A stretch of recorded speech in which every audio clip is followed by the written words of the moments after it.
In 2003, U.S. homeownership hits a record high of 68.3%. Politicians call it the American dream realized. But behind the celebration, banks fuel the surge by offering loans to buyers who can't afford them. These are subprime mortgages, risky by design, issued to people with poor credit histories, no down payments, and sometimes no verified income. Wall Street doesn't blink. Instead, firms like Lehman Brothers, Bear Stearns, and Goldman Sachs bundle these subprime loans into mortgage-backed securities and sell them globally. By 2006, the total value of MBS reaches over $6 trillion. That figure represents faith not in the borrowers, but in the illusion that housing prices will always rise. The logic is simple. As long as home values climb, even bad loans can be profitable. Therefore, lenders push harder, approving riskier and larger mortgages. This flood of easy credit inflates housing demand, and home prices rise another 50% between 2000 and 2006. Meanwhile, the credit rating agencies Moody's, S&P, Fitch stamp many of these toxic securities with AAA ratings, the same rating as U.S. Treasury bonds. Why? Because they're paid by the banks that create the security. It's a conflict of interest baked into the financial system, and no one stops it. Alan Greenspan, then Federal Reserve Chairman, keeps interest rates low, just 1% in 2003, making borrowing even cheaper. His goal is to stimulate post-9/11's economic recovery. But cheap money floods into housing, not industry. Investors seeking returns chase mortgage-backed assets. Demand skyrockets. In turn, banks create even more exotic financial products, collateralized debt obligations or These are bundles of mortgage-backed securities, repackaged again and sliced into Transsem safe.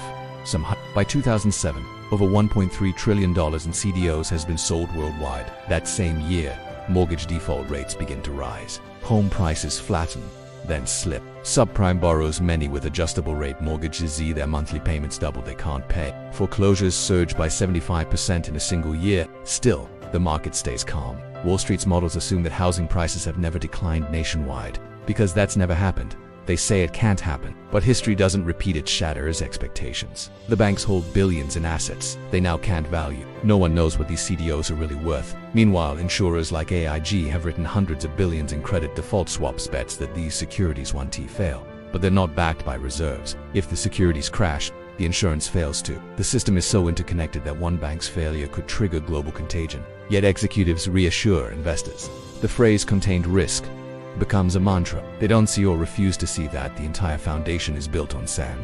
By March 2008, cracks in the system widen. Bear Stearns, once the fifth largest investment bank in the US, holds $46 billion in mortgage-related assets, many now impossible to sell. Confidence evaporates. Investors withdraw $17 billion in a single day. That same week, the firm's stock plunges from $57 to just $2 per share. The Federal Reserve intervenes. It engineers a fire sale merger, allowing JP Chase to buy Bear Stearns for pennies on the dollar. This move signals one thing to the market: no one is safe. If Bear can collapse, any firm loaded with mortgage debt is at risk. Yet Wall Street doubles down. In the months following Bear's fall, Lehman Brothers continues buying subprime assets. CEO Richard Fuld insists the firm is strong even as it racks up $60 billion in exposure to toxic housing investments. Meanwhile, Lehman reports quarterly losses nearing $4 billion, and its stock price drops 73% between June and September. In September 2008, the house of cards finally collapses. Lehman Brothers files for bankruptcy with $619 billion in debt, the largest bankruptcy in U.S. history. Global markets panic. The Dow Jones Industrial Average plummets 504 points on the day of the filing, its worst single-day drop since 9/11's. Because Lehman holds contracts with thousands of other institutions, its failure freezes credit across the globe.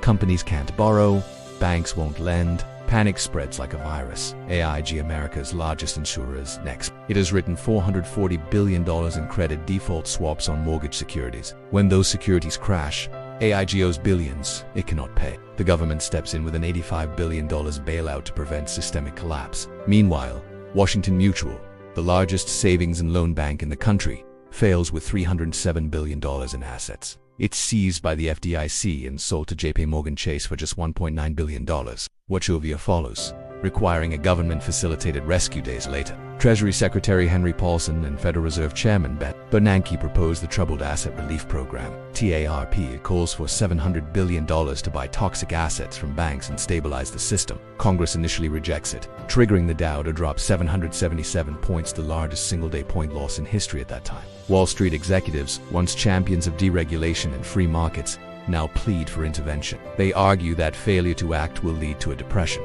Under pressure, Congress passes TARP, and the government begins injecting capital directly into banks, taking equity in return. But even as markets begin to stabilize, millions of Americans face a different reality. Home values have crashed 30% in major cities. Over 10 million families lose their homes between 2006 and 2014.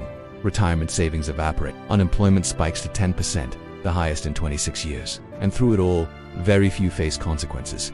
No major Wall Street executive is jailed. Firms pay fines, but keep their profits. Bonuses return just months later. By 2023, U.S. household debt reaches over $17 trillion, surpassing pre-2008 levels. Mortgage debt alone climbs past $12 trillion, driven by record-high housing prices. This time, it's not bad credit, driving the surge. It's low supply and institutional buying. Companies like BlackRock and Invitation Homes now purchase thousands of homes annually, pricing out average families. Because interest rates remained near zero for nearly a decade, a generation of investors and consumers learned to expect free money. Corporations borrow cheaply to buy back shares instead of investing in workers. Between 2009 and 2020, S&P 500 companies spend over $6 trillion on stock buybacks, inflating share prices and executive bonuses. Meanwhile, the myth that the crisis was unpredictable persists. Yet insiders like Meredith Whitney, who warned about Citigroup's toxic exposure, and Michael Burry, who shorted subprime mortgages, proved otherwise. Regulators and executives had data. What they lacked was will. The Securities and Exchange Commission issues fines, but few face jail time. Angelo Mozillo, CEO of Countrywide, pays $67.5 million in a civil settlement while cashing out $140 million in stock before the crash. Richard Fuld of Lehman Brothers walks away without prosecution, despite misleading investors just weeks before collapse. Because the real cost of the 2008 crash isn't measured in dollars, it's in trust. Faith in financial institutions drops to historic lows. A Pew Research survey shows just 20% of Americans trust the federal government in 2011, down from 44% before the crisis. This erosion fuels populist movements on both sides of the political spectrum. Calls to break up the banks and end the Fed gain traction. The Tea Party rises on fiscal outrage. Occupy Wall Street protests inequality and corporate power. The phrase "too big to fail" becomes a curse word in American discourse. Because of 2008, millennials become known as the generation that rents. Many delay homeownership, marriage, and children, trapped by student loans and a sluggish job market. Their wealth gap compared to baby boomers is the widest in modern U.S. history.